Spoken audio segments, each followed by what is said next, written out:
Hi friends, Aitherea here, and today I'm going to be going over all of the quality of life changes that are being made in patch 7.2. There's actually some really good ones here in 7.2, so I'm excited to get to them, and yeah, let's just get started. Our first quality of life update is that it will now be possible to perform repairs and access weather forecasts while playing in New Game Plus. I had no idea that you couldn't repair in New Game Plus, but they've fixed that. Next, we have some housing-related quality of life changes. The first one is that SSAO can now be disabled for indoor furnishings. This seems to have to do with the types of shadows that show up in the house, because if you adjust this slider on the patch notes page, you see that kind of those shadowiness is taken away, and I think that's a nice change because personally, I think it looks better without it. So yeah, moving on, another housing quality of life here is that a warning message will now display on the screen when entering the garden of an estate scheduled for auto demolition. The message will be displayed to private estate owners, and in the case of a free company estate, to all members of the free company. Now, demolition happens every 45 days, so if you have not stepped into your house or FC house within 45 days, then your house will get demolished. And they do send you an email of this, but now it looks like they're also going to put a warning message on the screen. So if you show up at your own house and you happen to go in the garden and you don't realize you haven't stepped into your house for a while, now there is a message on the screen reminding you or free company members to go inside the house. You must go inside the actual house, not just the outside or the garden. You have to enter the house, and then that timer will be reset for another 45 days that you don't have to worry about the house being demolished. This next quality of life has to do with some emotes. Tome Scroll and Study have been added to the special tab of the emote window, and what this means is that Tome Scroll and Study are now looping versions of the emotes Tombstone and Read respectively, and will be added to the emote list upon learning Tombstone and Read. So basically what this means is that these emotes will never stop if you use Tome Scroll or Study. Until now, if you wanted them to loop, you had to use crime tools, but now they're going to loop just in game, which I'm actually really excited about because I use the Tombstone for my outro like all the time, and it kind of sucks the way that it loops even with the crime tools. So this is going to be really great for it to just loop, and I won't have to worry about it, so I'm really excited.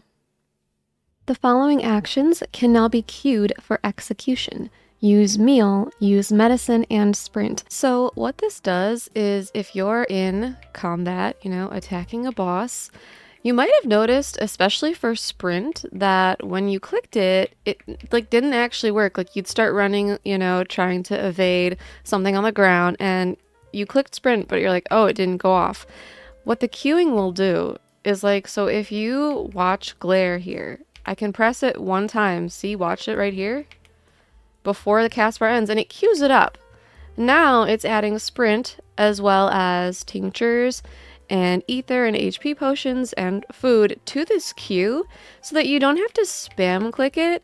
You can just click it once before this GCD is over and sprint works. So that's what this change is for. I didn't initially understand it, but now I do, and I hope this demonstration helped you understand what that means as well. The next one is really convenient. It says, after beginning a boss encounter in any dungeon introduced prior to patch 7.0, the shortcut warp will take players to the boss area's entrance. So you will not have to run as much, you'll be taken directly to the boss area. This next one maybe isn't really technically quality of life, but I did want to mention it just because I feel like it's a good reminder. So the drop rate for the Wings of Ruin and Wings of Resolve has been increased. They can also be purchased in exchange for totems from Uashepya in Solution 9. So this is the first and second extreme trials, the mounts that come from those. For Dawn Trail, so the drop rate is increased, and if you're me and you got 99 tokens like 6+ months ago, well, no, it'd be 8 months because the patch cycles are 4 months. So if you did that, you can finally get your mount. Yes, I'm angry. If you can't tell, this really annoys me. I don't think it should be a thing that you have to wait 8 months to get your gosh darn mount. But anyways, if you're like me and you did wait, you can finally exchange your tokens for the mount. Okay, this one is super exciting. It says new items are available in exchange for trophy crystals. A number of previous PvP series rewards have been made available for exchange. Again, this isn't really quality of life, but I had to bring it up because they told us like 3+ years ago that we would be able to like retroactively get PvP like rewards from series milestones and just other things that we missed, and then it just like never happened, and we were just left hanging for a while, and we were just like, hey, they said that, and there was evidence that they said that. People had like taken screenshots or little clips of like the live letter that they said that, and we were all just waiting and waiting and waiting, and finally it's here that we should be able to get some of the older rewards from PvP that are no longer available. Now we should be able to get them with trophy crystals. Don't know which ones yet because I'm obviously recording this before the patch has even dropped, but oh my god, this is an exciting change.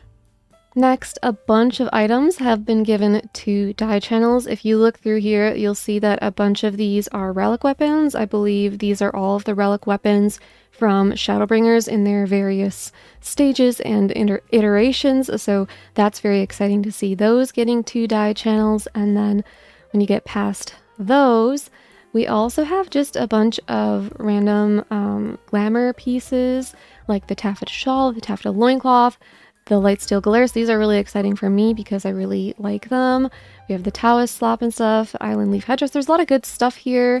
Starlight tunic, so this is some old event stuff. Endless summer, these are some really cute old event glamours as well. And then you have a bunch here that I believe are all NPC gear from the Mog Station that previously probably wasn't dyeable at all because a lot of it isn't. So these all getting to dye channels is very, very exciting. We also have a small update being made to the glamour dresser in terms of quality of life. It says when creating an outfit glamour, the location in which each individual gear piece was previously stored is now displayed in the log window. Maybe that just makes it easier if you're trying to find just like a specific piece to wear. Not really sure because I never really had an issue with that even after making it part of a whole outfit, but whatever. The following marks can now display on stored item icons. A mark indicating an item can be used as part of an outfit glamour, so that'll just show up right there on the icon, and a mark indicating an item is part of an outfit glamour and has been saved as an outfit. I think the way it was before was if you hovered over it, you would see that it was either available to be part of an outfit or already used in an outfit, but now it looks like they're just going to have these icons directly on the overall like outfit. They're going to have an icon on an icon so you can see that better. And then the outfit glamour category has been added to filter settings, so you can filter just by outfits in general. So you can hide items not eligible for outfits or display only items in outfit glamours. And yeah. Next are a few quality of life updates for crafters, I think. Or maybe gatherers in this case. It says an effect now displays when the collector's standard and collector's high standard statuses are active. I don't know if that's going to be an animation or what, but it should make it more obvious that these things are active. And then similar to that, a feature to batch select required materials by quality has been added to the crafting log. If you lack the sufficient quantity of required materials, only the amount in your possession will be selected. So hopefully that just makes things a little bit more convenient and efficient. This next one is one of my favorites and one of the reasons I said we're getting some really good quality of life in 7.2. Mounts can now be summoned while moving. Are you kidding me? That means you can be running, you can be walking, whatever. You get to move and your mount, like the cast won't stop. You'll just be mounted. How exciting. Okay, and again, they're saying that they're going to do graphical adjustments again. And now it's saying that there's going to be another free Fantasia at the Wandering Moogle in Old Gridania in Apkalu Falls. This post that they have on here to read more about the character changes is one that they made a long time ago. It was the same one that was in the patch notes for 7.1. So if you're curious, obviously you can come read this, but it's the same stuff as before. So I think it's going to be really subtle, minor changes, but I'm optimistic that they will finally put some lip gloss on ORAW, and maybe you'll see me as an ORAW again. Who knows? I don't know myself, but hopefully the changes are good. Speaking of graphics, we have graphical details improved for the following gear. So a bunch of gear probably is going to start looking a little bit more crisp. It looks like a lot of this is old relic weapons, but you know, there's a lot of stuff here. There's probably some artifact gear. There's a ton of stuff here, so hopefully it looks a bit nicer. And we have another top tier quality of life right here. The general action sprint now grants the jog status once the effect expires. Jog affords a more modest speed increase, but has an unlimited duration. The effect can be manually deactivated and expires when enmity is generated. So as long as you're not in combat, once you finish sprinting, you will be running faster than you would be prior to 7.2 once your sprint ran out. So I've played with this a little bit because I was really curious, but I actually think that jog and peloton are the same speed, which honestly kind of makes peloton obsolete because jog will work as long as you're not in combat, and peloton also doesn't work in combat. But the thing about peloton is, as you can see, it's on a timer. And when I remove it, she doesn't look like she gets any faster or slower. So I actually think this change kind of makes Peloton pointless, possibly. But overall, it is cool to be faster, right? The following additions and adjustments have been made to the Actions and Traits window. A display option to list actions by function has been added for Disciples of the Hand and Land.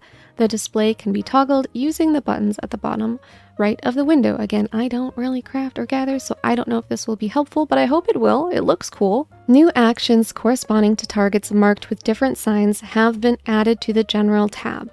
When multiple targets are marked, using relevant actions will cycle through targets numbered from lowest to highest. Please continue to use macros for targeting specific numbered signs. Okay, so it appears that what this does is after you mark your targets, if you then execute one of these, it targets them for you. So it's kind of like pre-made little macros almost, just to target these things that have these specific markers on them. I imagine that might be kind of useful for controller players. I mean, honestly, maybe everyone in general could get some use out of this, but that's what it does. Next, the following online statuses will now also display when display class or job icon with a nameplate is selected. So this will show you recruiting party members, looking for party member leader, etc. away from keyboard, viewing cutscene, camera mode. I didn't realize that when you had this icon displayed, the job icons, that it got rid of the other icons. So I'm not sure if this is a change because it never displayed or if it's just changing the way it displays. I don't know, but it's there. It's a thing. And it seems like quality of life, so it's in this video. It's funny because I feel like a lot of the times some quality of life stuff that they add, I was like, I didn't even notice that was like a problem or that it was missing before. And this is definitely one of those cases. Okay, this next one I'm super excited about. The following additions and adjustments have been made to group pose. The depth of field effect has been adjusted. Look at how blurry it is behind him. We always had depth of field in 14, right? But it was very weak, so a lot of people used like G-Shade until the drama with that. Now they use Reshade. But a lot of people used other tools because the depth of field in the game itself, along with just like other filters and things that people kind of want to have, weren't there. But for me, the depth of field is like the big thing that I always kind of wish the game was better with. And now it is. Look at this. Look at this picture. That's insane. And then it just talks here about all of the different values, like the slider and how, you know, they've basically increased, I think increased and decreased. I don't know. They've changed the slider so that you can get a more heavy depth of field effect. So that's so exciting. Okay, and the final quality of life, which again, I don't know if it's like super quality of life, but it has to do with the Blacklist. So if you watched my video, or there's many other videos about the Stalker plugin, It basically used information from the blacklist that was available client side to dig into more information about people. So it could find people's alts, it could find their retainers, it could find their location history in the game. It was really weird and creepy, and again, if you want to know more about it, just watch my other video. But it seems like what they have done is they have deleted, I guess, some of that information. So let me just read this. In accordance with measures introduced in patch 7.2 to help prevent the identification of account IDs that are not displayed in-game, relevant saved client data has been reset. We apologize for any inconvenience. Although information registered on the blacklist has been preserved, characters blacklisted prior to patch 7.2 will be displayed as character name could not be retrieved, and any saved comments will be deleted. As a result, players will no longer be able to distinguish between characters blacklisted prior to patch 7.2. To have blacklisted character names display once more, please consider removing relevant characters from the blacklist and registering them again. We apologize for the inconvenience. All information registered on the mute list has been deleted. Players will be unable to blacklist characters that were registered as contacts prior to patch 7.2 via their contact list. So it seems like they are doing this so that anybody who maybe had your information because they blacklisted you doesn't have it anymore. But this doesn't necessarily say if they've fixed the entire problem, which is that people could easily with mods dig up this information of the content ID or the account ID or whatever it was.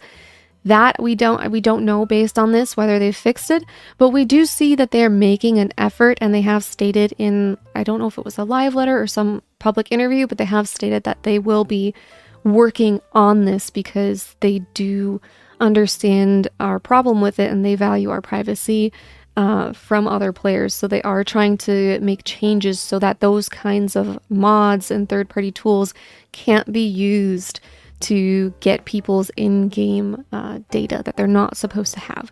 So that's that. It's a step in the right direction, but that's kind of all we know for now.